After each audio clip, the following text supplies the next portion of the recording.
Okay, well, this is again on motivating employees. We've been keeping to the theme of employees for the last few webinars, and if this is the first one you're looking at, you should look back at the motivating employees with piecework, and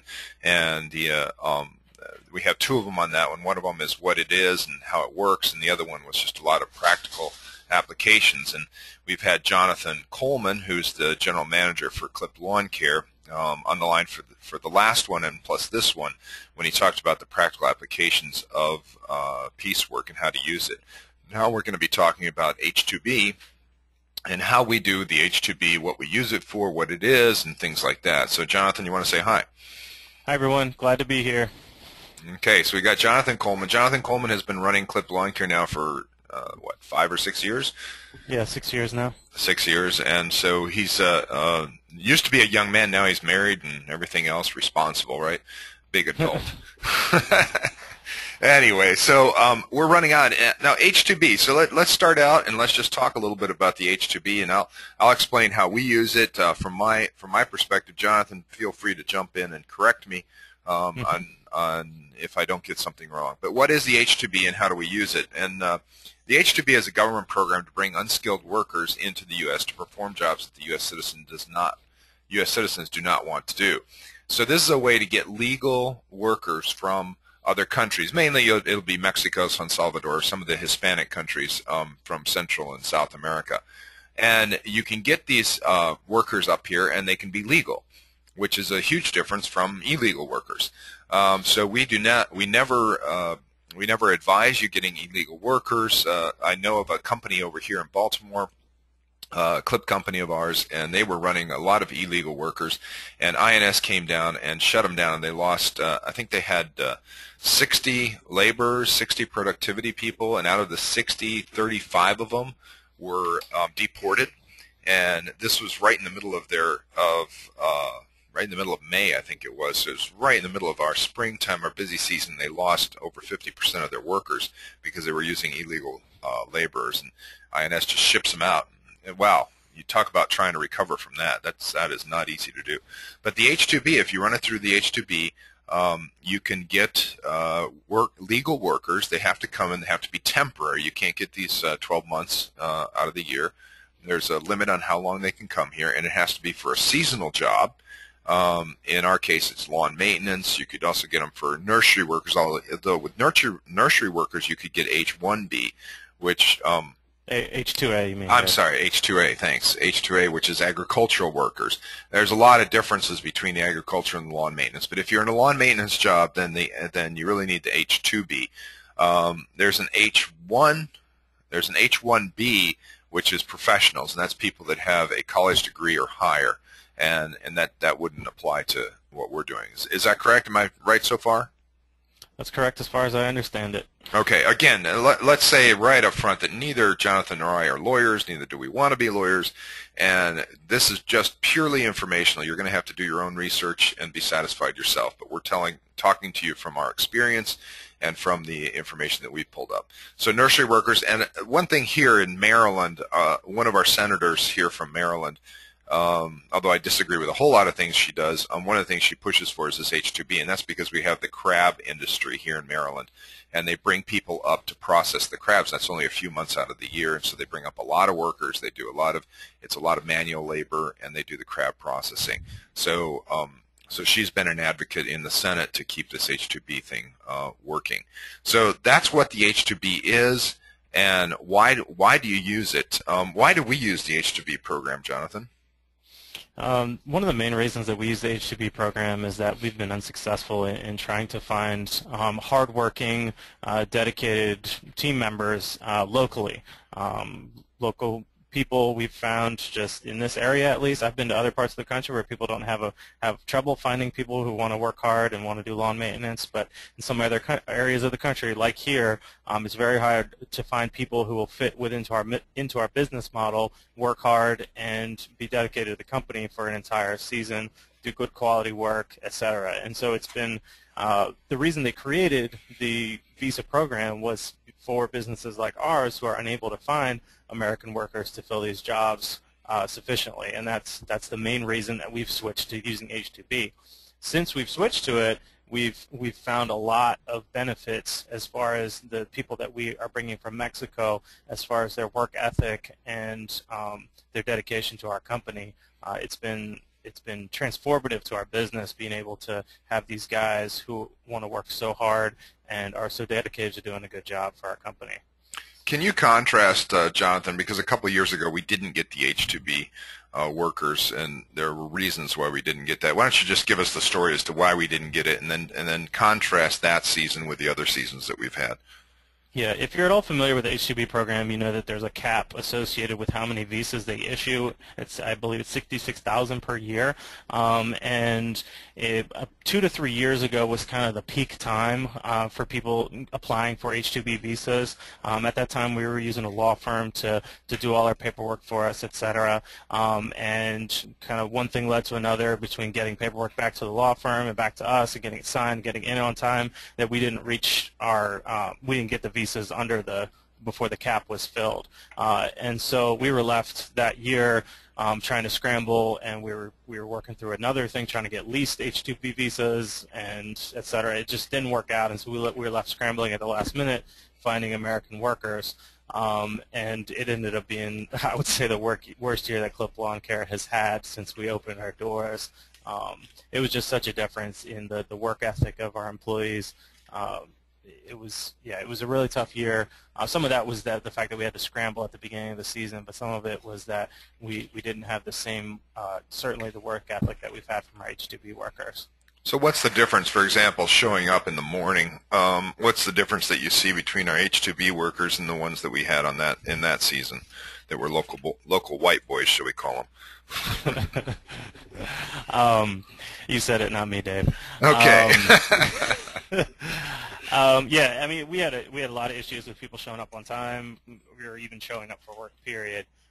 Whereas with the H2B guys that we have, it is very rare that they'll miss a day. I mean, they will have to be able to not walk physically, literally, to not come to work. And so that was one of the huge differences.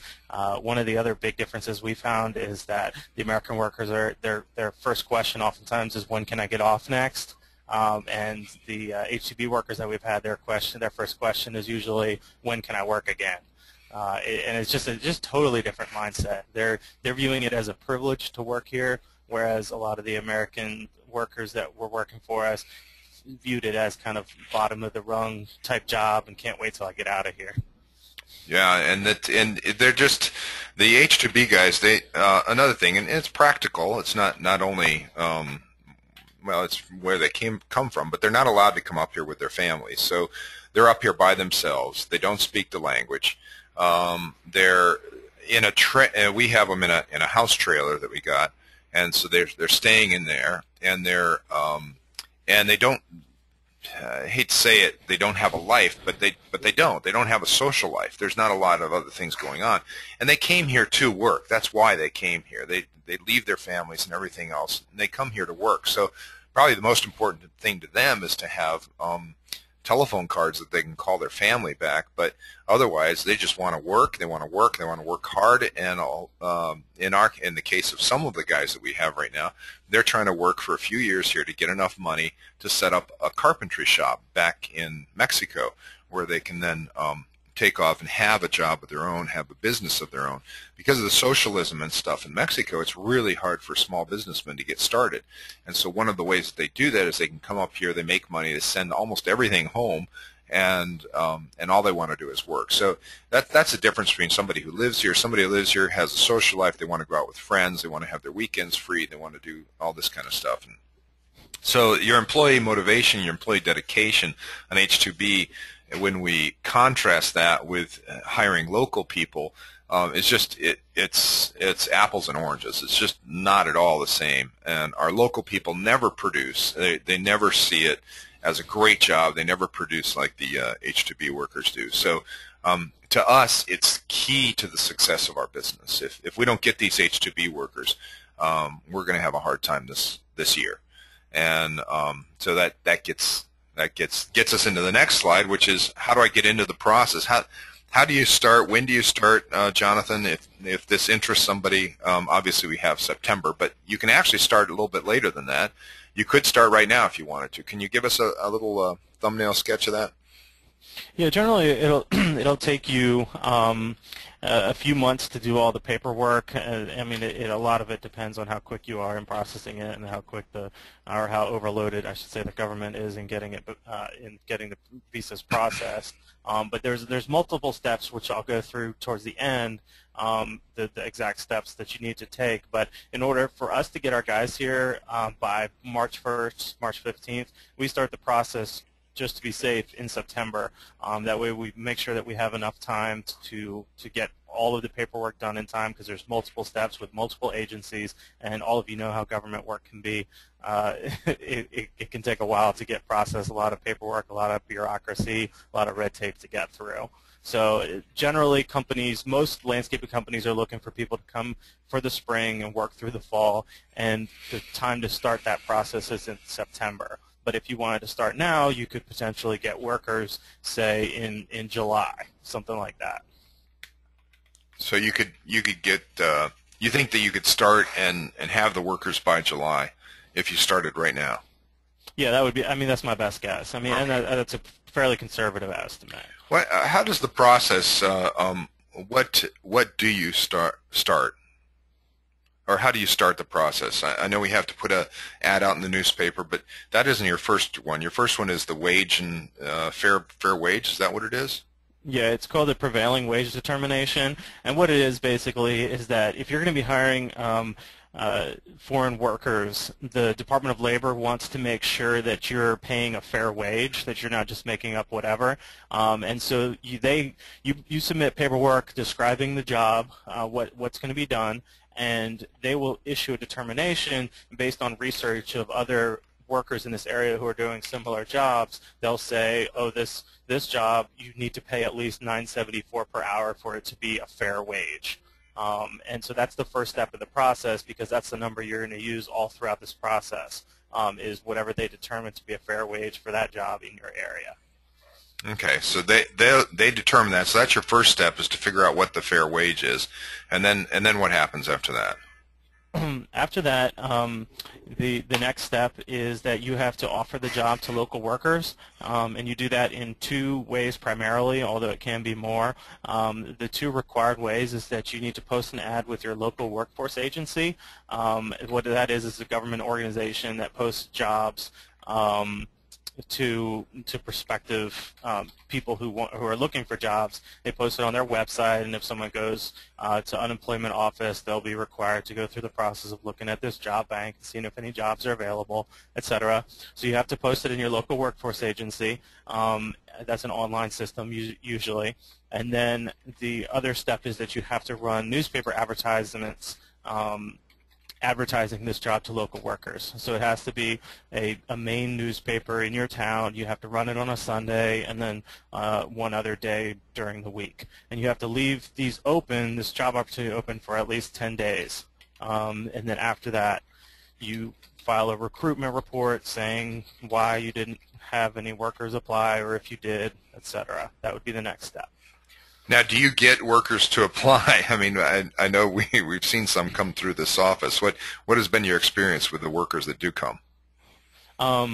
Yeah, I mean, we'll post the ad and we'll get a lot of resumes back in, just because a lot of people just kind of blast their resumes out to every job that's potentially available, even if they're not really interested in the actual job, which is kind of frustrating, and one of the reasons that we're looking for H2B workers. But we'll get a lot of resumes in, and the next step is to schedule an interview with them. What we do, first of all, when we're posting the ad, we're very honest about the job, that it's very hard. You have to work in all kinds of weather conditions, etc., and so hopefully that will deter some people from applying. And then in the application process, we schedule our interviews from 6:30 or 7 in the morning at our shop, and we say this is the day and time that we're doing interviews. We'll just schedule a group interview, and out of maybe 25 applications, this past time I had 2 people show up. And if they do meet all the requirements that you set for this job, you are required to say to the Department of Labor there were 2 people that were qualified for this job. and so that would be 2 less visas that you are allowed to get. So it's kind of in your interest to make the qualifications such that you're going to be able to turn people away, but you may end up in the situation where you can't. If someone's qualified, then great. I mean, that could be a person that could work for your company. Well, you might find somebody. Right. Yeah, exactly. You might find somebody, and that's not a bad thing. I mean, that's good. What kind of qualifications? You say you put in qualifications. Well, can you give us some examples? What kind of things do you put in that ad? Well, basically, in order for us to get the H2B workers, we can't put a lot of qualifications into it, and we actually have run into problems when we added a qualification like must be able to pass a drug test, because that wasn't one of the H2B qualifications we were allowed to put in, or something like that. And so it's very basic, and the main kind of deterrent for us from hiring somebody is we just schedule the interview early in the morning, and if someone doesn't show up, then I say that they didn't appear for interview. Okay, so part of that. Now, there's a question here from Jeff that says, as we just described from 2 years ago, how do we sell work not knowing for sure whether the H2B workers are going to be available or not to us? Yeah, I mean, that's a good question, and we don't know every year, and it's a risk that we do take in selling work, is that we don't know that we're going to have our H2B workers available. And right now we're willing to take that risk. Like that one year we didn't get the workers and we had to hire American workers, and since that year we're starting to think more through that whole thing and starting to put in place a plan B as we're going through the process of filing for the visa applications. And so I'm not saying that this is reducing your risk. It's certainly, in one sense, maybe adding some risk if you're relying on the H2B program. I visited a company earlier this week in Baltimore, Maryland, and he's made a decision that he's not going to have more than 50% of his workforce being H2B workers because of that risk. Sure. It's the same risk that you run with anything else. I mean, there are all kinds of risks in our, particularly you're talking about snow plowing. If you're doing snow plowing, there's huge risks there, but risks in business, and it's what you decide to do. And for us, the benefits far outweigh the risk that we take in possibly not getting the workers. Dave Naron says, I've also heard that you can put the ad in a different county in your state to better qualify. Have you ever heard of that, about that, Jonathan? I've not heard of that. And I mean, unless that's a lawyer telling you to do it and you're paying them and they're guaranteed that this is going to get it done, I wouldn't recommend that, because it is supposed to be advertised in the area of work that you're doing. Well, speaking of lawyers, do I need a lawyer to do this? Can I do it myself? What's the expense? Things like that. Okay, so most people that go through this process will hire a law firm or some kind of organization that processes these visas. I think usually they have to have a lawyer on staff, as far as I understand. And that's, like I said, that's what we used to do for the first few years that we did the program. But then that one year that we didn't get it, we felt like a lot of it was because that the law firm didn't have necessarily our best interests at heart, and they weren't being as quick with the paperwork as we would have been on our own. And so that year I decided, why don't we try to figure this out ourselves, and read up on the laws and went to the Department of Labor websites. And it's a lot to sort through, but when it comes down to it, it is possible to do without a lawyer. We've done it the last few years without a lawyer and successfully gotten the visas the last 2 years. So no, you don't need a lawyer, but you do need to be able to sift through a lot of information and fill out paperwork and be detail-oriented, etc. Why don't you tell us at this point some of our own experience this year? Because this was the first year we actually received a rejection letter a few weeks ago. Now what? Can you tell us why we got that and what happened? Our initial application to the Department of Labor, basically asking them, is it okay if we hire foreign workers? They basically need to say, oh yeah, it's okay for you to do this because you couldn't find other workers, etc. And we had a couple snafus this time in the paperwork. One of the things was, like I said, we tried to increase the requirements, like be able to pass a drug test, and we didn't carry that information through onto all the forms. And so that reason, and then one of the forms we used was had been updated, and we hadn't used the most recent form, and so that was the initial reason for our rejection. and then in an appeal, we didn't fix everything that they wanted us to fix, and so we were initially rejected. We're in the middle of the second application right now, which you can reapply if you don't get it the first time. But that's one of the risks of doing it yourself, although it may be a risk hiring a lawyer to do it too, because they could just as easily make a mistake. But it's lots of little details, as you know, on a lot of these government forms. It's like you got to have every little I dotted and T crossed, or you run the risk of denial. Now, the interesting thing about that form, and correct me here if I'm wrong, but I think at the top of the form it said this form is valid until, and that gave us enough time where we were submitting it. But there was another place on the form where it said, or the new form replaced it or something like that. I know there was. Yeah, they had a new form. Although the form said it was valid until 11/30/2011, and we submitted it before that, they came back to and said, "Oh, there's a more recent form. You should have used this." And so there is some frustration on our part with the lack of organization. And then additionally, on the Department of Labor website, some of the links point to the old form still. So make sure you kind of go through. If you do end up doing this on your own, make sure you go through all the links to find the most recent form. Okay, there's Wes is asking a very pertinent question, which is sort of where we're at right now. It says, where are you at in the process this year? This is Wes from Little Rock, Arkansas. We have run our ad and completed the interviews, filled out and sent in all the proper paperwork, and did not hire any of those candidates. What comes next? Do we just wait to hear from them and when and how many are coming? So that's kind of where we are. Yeah. So Wes, it sounds like you've hired a firm to handle this for you. You can correct me if I'm wrong. But in that, just to answer your question about how many are coming, that would have been on your initial application that the law firm would have set up for you. Is how many visas you're applying for, and you must have worked that out with them at some point. But what comes next is you do have to wait for the Department of Labor to reply to you saying whether you have been approved for the, I guess you say 15 visas here or not, or they may reduce it by a number if you had to hire any of those other applicants, etc. So you hear back from the Department of Labor. That's the next step. Then after that, you're going to file a petition with the Immigration Department, the USCIS. It's called the I-129. And what that is it's an actual official petition for visas. So before you were dealing with the Department of Labor, now you're dealing with the Immigration Department. And so usually I haven't had any problems at that step other than if the cap gets filled. So if the cap that's where the cap is counted, is at the USCIS, because they're the ones that are actually issuing the visas. So that's the next step. If you get approval back from them, say we're issuing this many visas, at that point you're going to schedule interviews at the consulate in Mexico or El Salvador or wherever the employees are coming from. So scheduling interviews at the consulate will be the next step after that. So those are kind of the basic steps. And then the guys will go through the interview process, and if they're approved, they're issued their visas, and they get to come. So hope that answers your question. And okay, so here's one other thing, Wes, and anybody else that's in this process.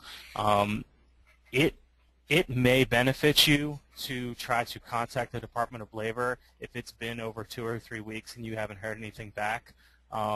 We had this situation where our paperwork wasn't getting processed, and my wife Debbie was very diligent in tracking down somebody to talk to about this, so that they could, so we could find out where they were in the process. Everyone was very reluctant to give us information.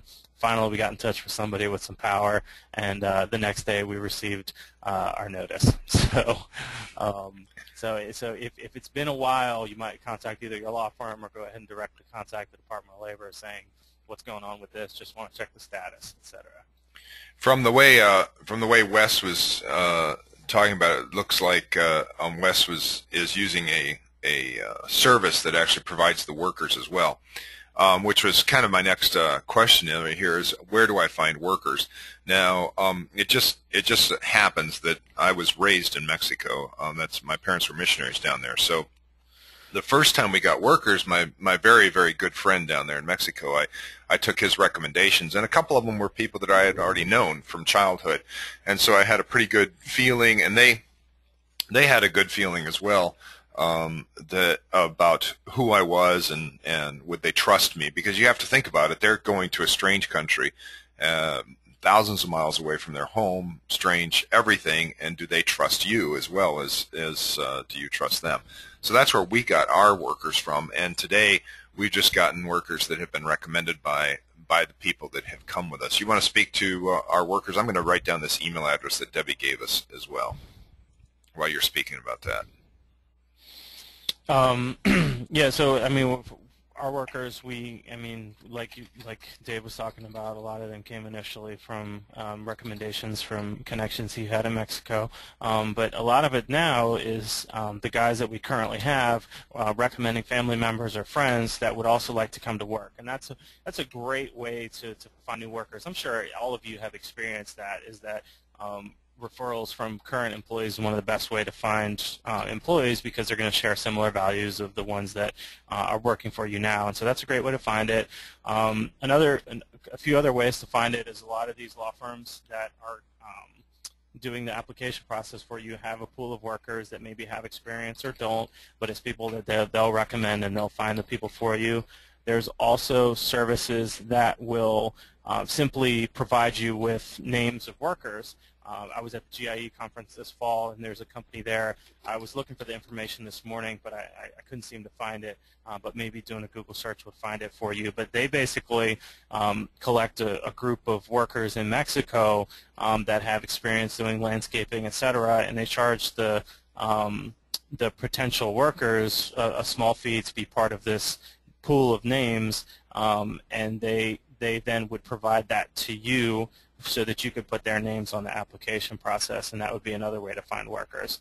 You could try contact other people that you know do the H2B visa process. If you know somebody in your town maybe that is doing it, you can contact them and say, hey, do your guys know anybody else that would be interested in coming? So those are a few different ways that you could find potential employees through this. Yeah, now that email address is TLC, like tender loving care, I guess. Yeah, from the government, right? I'm from the government and I'm here to help. I don't know if any of you watch Gold Rush, but I saw that one last week, and it's don't get me started. Anyway, so let's go over here. Dave asks if you have a former worker in Mexico who wants to come back to work, can you tell the Labor Department you would like to bring them back? Okay, I would say the answer to that question kind of depends on the legal status of that worker, whether they were in the country illegally before. If they've been illegally in the country within the last 7 to 8 years, I don't remember the exact number, but you would not be able to bring them back because during the interview process they're going to ask them that. But if they were here legally on a green card or otherwise, or on an H2B visa or whatever, there shouldn't be any hindrance to bringing that worker here. Mm-hmm. So so it's sort of like you're starting over. It's not that you're bringing the same worker back, and does that make a difference? It makes a difference to you. What do you do about, I mean, let's talk about this for a second. If these workers come and now you need to get them driver's licenses to be able to drive. So what is that process like?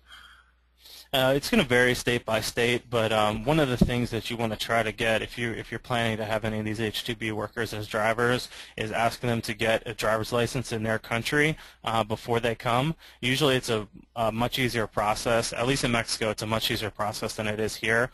There's no driving test as far as I know. They basically just need to do some paperwork and pay a fee to get the driver's license. That makes the process here a lot easier. Otherwise, they're basically like a 16-year-old driver that has to go through their 40 or 60 hours of experiential driving and then pass the test, etc. It's still kind of a pain because oftentimes you'll have to get a proof of residence, which is like some kind of bill in the mail. You also have to apply for a Social Security card if they don't have that. So there's a lot of paperwork, and I'm pretty sure it's going to vary a lot state by state, so I don't want to go into too much detail here. But the biggest thing kind of before they come is ask them to get a driver's license in the country that they're coming from.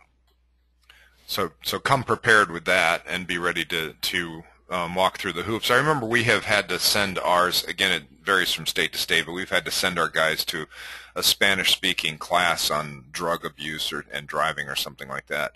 Yeah, that's correct. Yeah. You have to be careful also, these guys. We're talking about getting workers, getting good workers. We hire I think Jonathan already said this, but we hire for character. There's particularly in Mexico, there's a lot of problems with alcoholism, and you don't want to get somebody that comes up here and thinks they're going to make money really easy, and they're just going to, go out in the street and sweep the money up and pick it up, and they're coming here to party. And so that's part of the reason why I go with the people that I know down there that recommend it. And I think about some of you in the type of situation that you're in. And if you don't know anybody, let's say in Mexico or San Salvador or something like that, then that could make it a little more difficult. Some of these services that find people for you, well, that's great, and that's wonderful as long as they have connections in there too. If I can't do this a lot, but if you need to have connections, if you need to find people down there, I have a lot of contacts in there. You can just email me, and I can put you in touch with some people that are already down there in country that would possibly be able to help you find somebody. But that's obviously that's part of the key, because the whole point is to get good, reliable, motivated, dedicated labor to help your company get going. Any other comments on that, Jonathan? No, sir. Okay. All right. So let's go on. So some of the things that you got to think about when you get here, and this is some of the adjustments. We talk about Americans getting culture shock when they go into other countries to live, but these guys get culture shock when they come up here. They've never seen, a lot of them, they haven't seen highways like we have. A lot of them, they haven't seen the type of society that we have here. And so a lot of it is culture shock. But one of the things that we have that is very natural in Mexico is you have the owner of the company is considered a patron. And I'm sure you've heard that word in movies and stuff like that. But there's a real feeling there. There's a feeling that you are sort of like the daddy, and you're going to take care of them. So Americans are very independent, and they're coming in ready to work. So if we were to travel 1,000 miles to some place to get a job, we would have money in our pocket. We would be ready to set ourselves up, and we would have the clothes that we need to work and things like that. When these guys come, particularly the first time, they start to get used to it after a few times. But the first time they come up here, they have no money in their pocket. They've got the clothes on their back. They don't have much in the way of a suitcase, and they don't have proper shoes to use and things like that. So one of the first things you have to do is set them all up. And you think as an American, you're thinking, wait, why do I have to baby these people like that? But what are some of the experiences we've had, Jonathan, concerning this type of thing?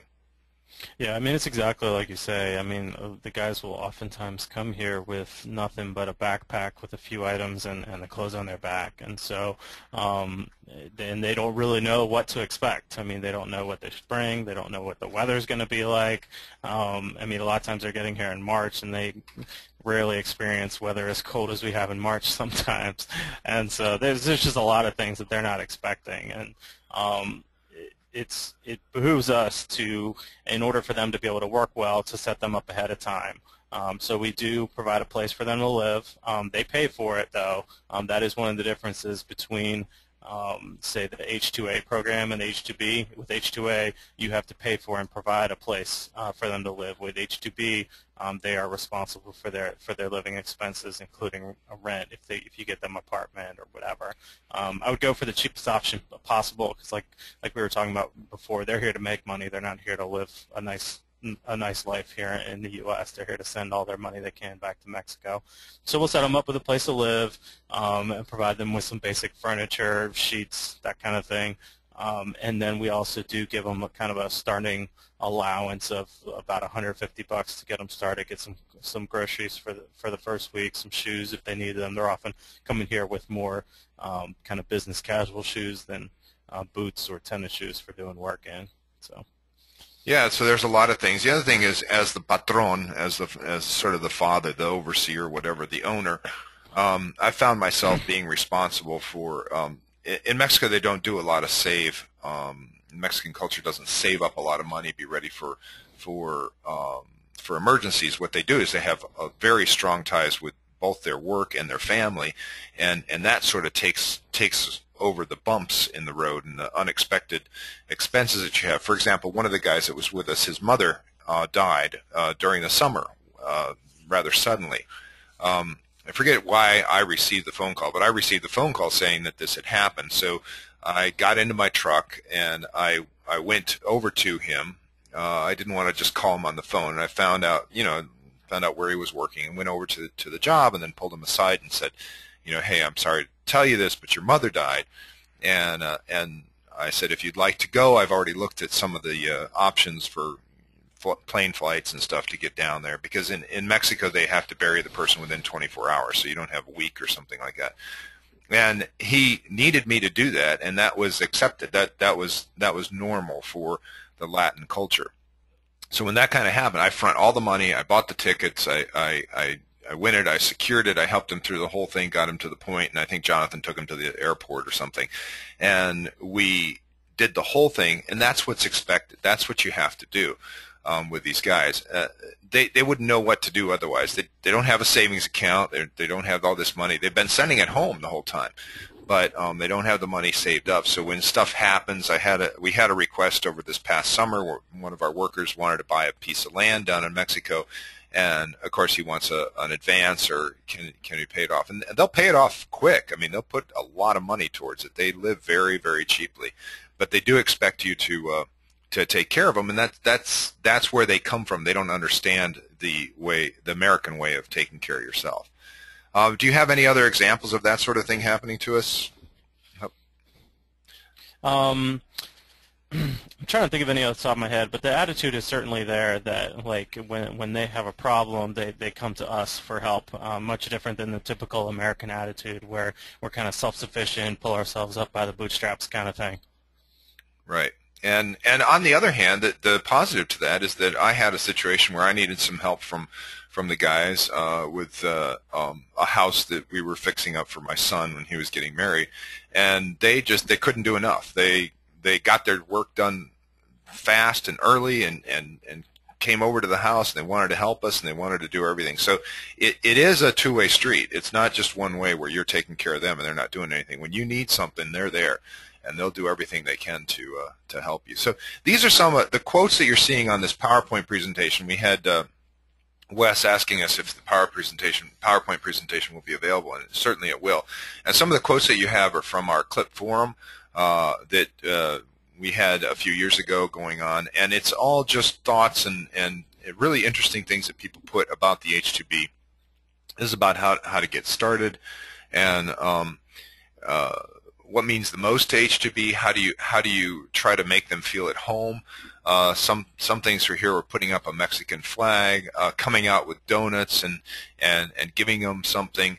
They're very grateful when you do little things, when you acknowledge them. And another thing about the Latin culture is such that they have different classes. It's not like India where you're born into certain classes, but in some ways it is similar. And you have different classes, and the owner almost never in Mexico never talked to the low-end worker. Just wouldn't have that conversation. He would go through his managers and things like that, and they'd never see the low-end worker. So one of the things I do, because obviously I speak Spanish very well and et cetera, is I try to spend a little bit of time talking to them, and that impresses them to no end because they're not used to that. Here in the States, the president, we talk about management by walking around, and we do a lot of that, but in Mexico and the Latin countries, if you spend a little bit of time just going over there and saying hi, even if you don't speak Spanish, just try to say hi and try to ask them how they are and ask them about their families or something like that. It makes a huge difference to them, and they feel very, very special.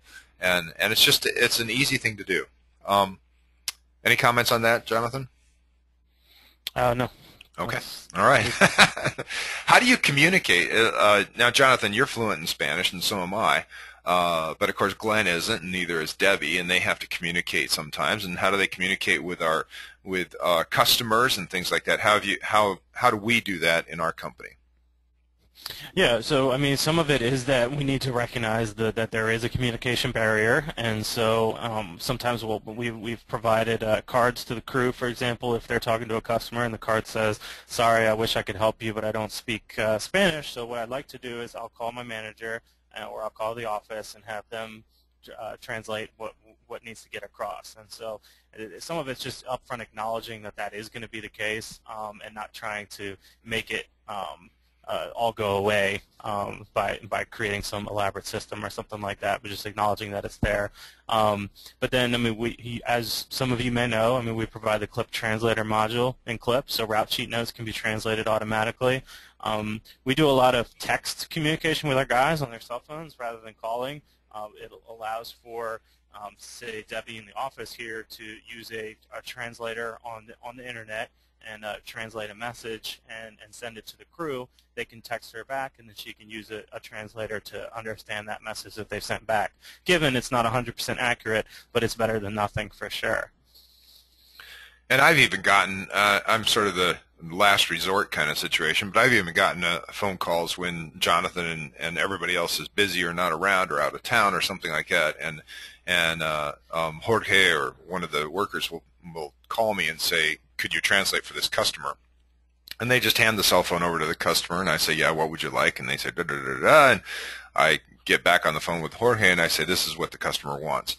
And then he takes it from there. We also had we allow our guys to do estimates for neighbors and things like that. And so we have a form which is English on the top and Spanish underneath, and they fill in the blanks on that one. So that's another way that they're able to go between English and Spanish. We've tried to get them interested in English language classes. Up until now, not really. I mean, they talk the talk, but they're not really doing anything about it. But if you guys are interested in doing that, I mean, a lot of churches offer free ESL classes in the evenings. And so you just look around. I mean, call a few churches in your area, and you'd be surprised at how many churches are offering that as a free service to Hispanics, teaching them English. If they could go back from here and know some English, it would really help them back in their country also to get better type situations. Interesting tips on culture. These are some of the things that people were talking about. Never put El Salvadorians on the same crew as Mexicans. Like, wait a second, what does that mean? But yet the different countries, believe it or not, I mean, we look at them. We tend to call everybody Mexican, but they aren't, and the different cultures look at each other differently. Mexicans. It's a richer country. It's a larger country than most of the other Central American countries, and they sort of feel like they're a little bit better than Salvadorians or Nicaraguans or other people. They like to listen to music. The Latin culture is full of music. They love music constantly, and they would do that if they could. They love to work. They want more and more and more type of labor, just constant labor. You might want to set up, depending on their areas, for example, their trucks, and in my case, the place where they stay and things like that. You might want to set up some inspections every once in a while, because if you've ever traveled in Latin America or in third world countries, you find out that garbage is acceptable to be laying out all over the place, and it just really looks junky and really looks bad, and something Americans would say, well, I can't take that. And they're perfectly comfortable in. And so you got to be careful with that, but you should inspect it. I've had to do that a couple times over by where the guys are living. Has that affected you with the trucks and stuff like that also, Jonathan? Yes, certainly. I mean, there's been kind of like the standards of keeping equipment and the shop in a certain condition has certainly needed to be enforced more than maybe with another culture or something like that. But I mean, I would say that, I mean, overall, I mean, they'll respect guidelines that you'll set for sure. A lot of it is ignorance. They just don't understand it, and that's, to them, nobody has said this is unacceptable. Don't you realize this is bringing in rats and other things that are going on? Okay, so you have a slide here on how to file. I think we went over some of this, but you want to go over it again, or what do you want to Yeah, we can talk just about briefly this? go over this. This is a lot of the stuff we went over before, but these are kind of the five main steps in the process. Obviously, there's a lot of sub-steps, but these are kind of how we break it out into this is what we need to get done, then this, then this, then this, etc. So you need to get the prevailing wage determination, what we talked about. It's the fair wage that you're going to be able to pay these guys. That becomes your minimum wage for these guys. So when you're calculating overtime, if you're doing piecework, for example, and you're calculating whether they need to be paid the hourly rate or the piecework rate, that kind of thing, this becomes your minimum wage rather than the local minimum wage, whatever it is. Okay, so once you get that determination, then you're going to run a job order and newspaper advertisements. So the job orders with the local workforce agency and the newspaper advertisements need to be in the main newspaper, and one of them has to be on a Sunday. After doing that, you're going to get applicants to the job. You're going to prepare a recruitment report saying why or why not you're going to hire the people that applied for the job. You're going to attach that with the ETA 9142. That's for the Department of Labor. You're getting qualification from them saying, yes, we couldn't find enough workers to fill our positions. That's why we want certification for temporary employment. So you're going to submit that form. When you get that approval, you're going to proceed to file the USCIS Form I-129 petition for visas. Once you get that back, then it's time to schedule interviews at the consulate in Mexico for each of the potential workers. Or San Salvador, or wherever it happens to be. Or yeah. Let's go over this last one. You put up these addresses here, and then we'll go back to the questions. We got a couple of questions here. I'm sorry, say that one more time, Dave. I said go over these links. You put these links up for us for what? Yeah, sure. This first link for foreign labor certification, this is the most helpful link when it comes to kind of the process all the way up to the point of the USCIS I-129. On that very page, there's a detailed step-by-step process. It's not going to give you 100% of the information, but it's going to give you 90%, and it's going to give you the basic outline of everything that needs to be done. So that's a good guide there. The next website is the USCIS, the Immigration Department. You can find the I-129 form and instructions related to that. And then the last one is FIWA or FUA. It's Federation something. They basically will do this paperwork process for you. We've had them at our conference before, and they were recommended to me just this week. I was at a site visit for a company here in Maryland, and they said they use them and have been pleased with the results, getting the visas, etc. So they make it really easy, and that way you don't have to do basically hardly anything, right? The FIWA takes over most of it? Yeah, they take over most of it. They'll kind of FedEx you forms to sign, but they fill out all the paperwork for you and guide you through the whole process. So that's how you could do it. And if you started right now, it's possible that you could have somebody by May or something like that, and you could have some workers. It does change the character of your company. In our case, we have a few local workers, a couple of them, but most of our workers come from Mexico. Northeastern part of Mexico right now, and it certainly has changed the character of our business and the way we do things. But we think that the downside to it is so much less than the upside of what we've got that, like I said before, we'd be hard pressed to do our business the way we have been if we didn't have it. There's a couple of questions here. Joel was asking, what about overtime and days off? How much of each do they expect? They basically want as much work as you're able to give them, and so 40-hour work week is not a full week in our experience. These guys are wanting to work a minimum of 50, 55, 60 hours a week, basically as much as possible.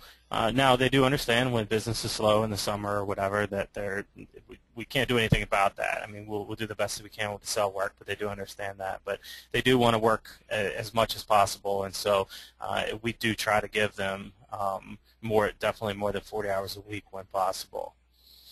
Okay. And days off, as far as days off, we never work on Sundays, so they always have Sunday as a day off, but they want to work every other day of the week. Right, and they get frustrated when there's a number of rain days in a row. They don't like that at all. Jeff asks, if we find a really good H2B worker and want to ensure he works for us, is there a way to get him into U.S. citizenship? Yeah, there is. It would just be like anybody else, though. It doesn't. There's no advantage necessarily for him having been an H2B worker. He has to go through the whole process that anybody else would that was in Mexico and wanted to come here.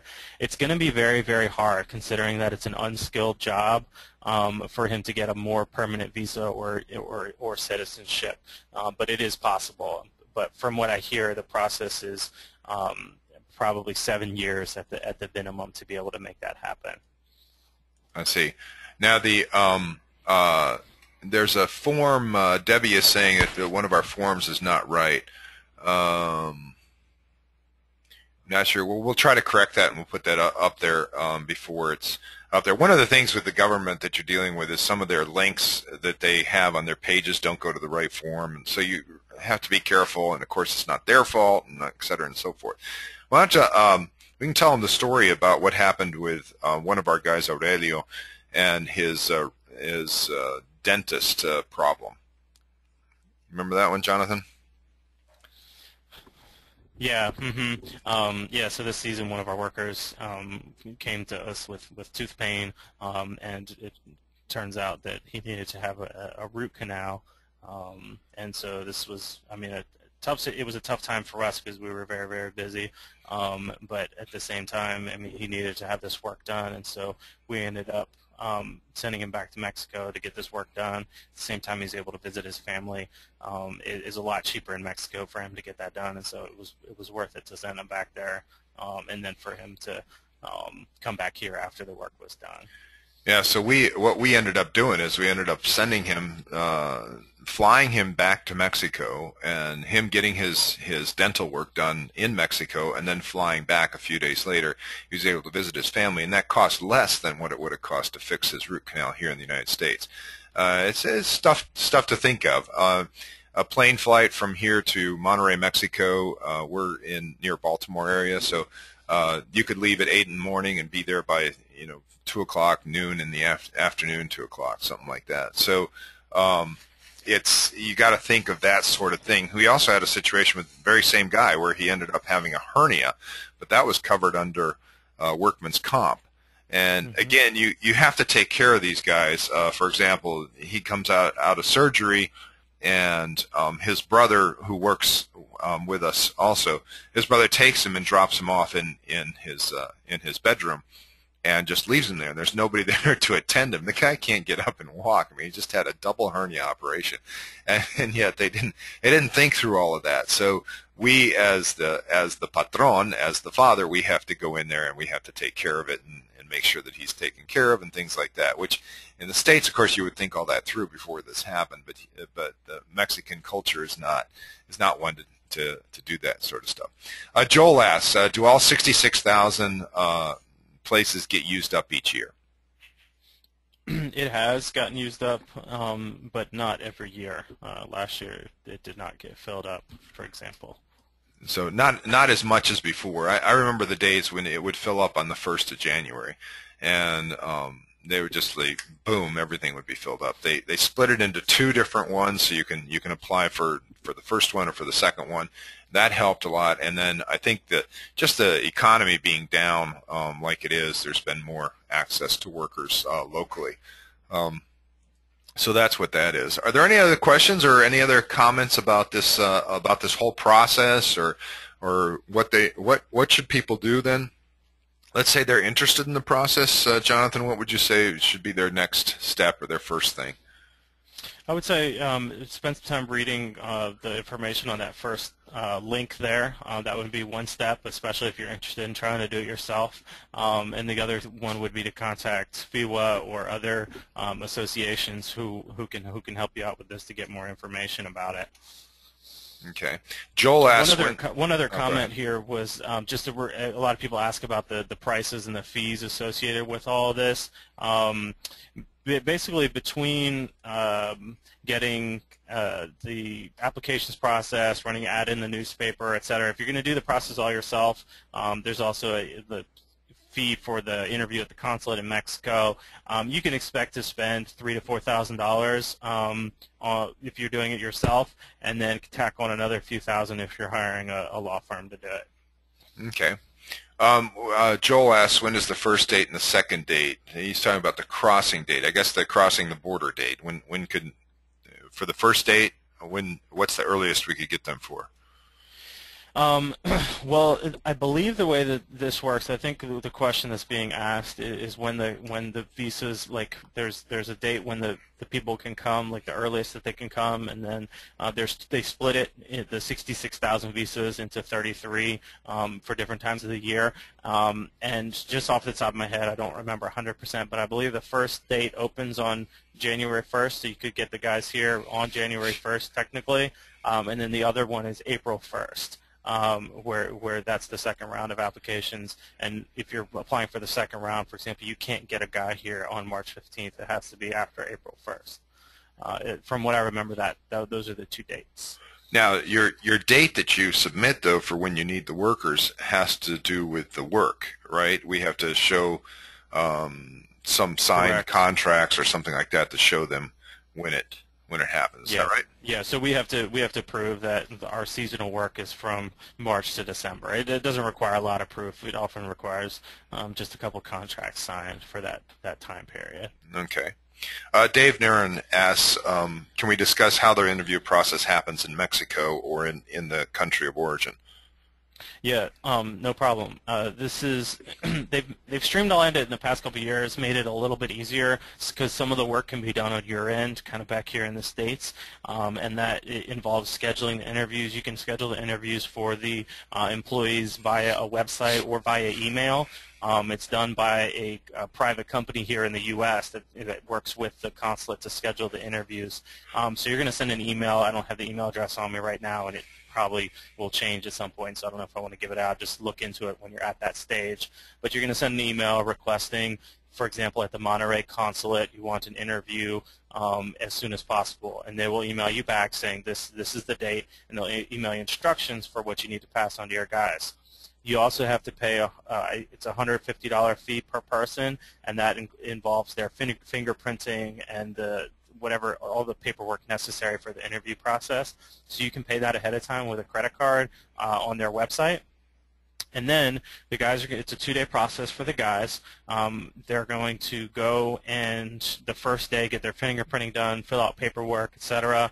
The second day, usually in the morning, they're going to have their interview, and by the afternoon, if they've been approved, they'll receive their passport back with the visa. Okay. So that's the way it works over there, and you usually get that.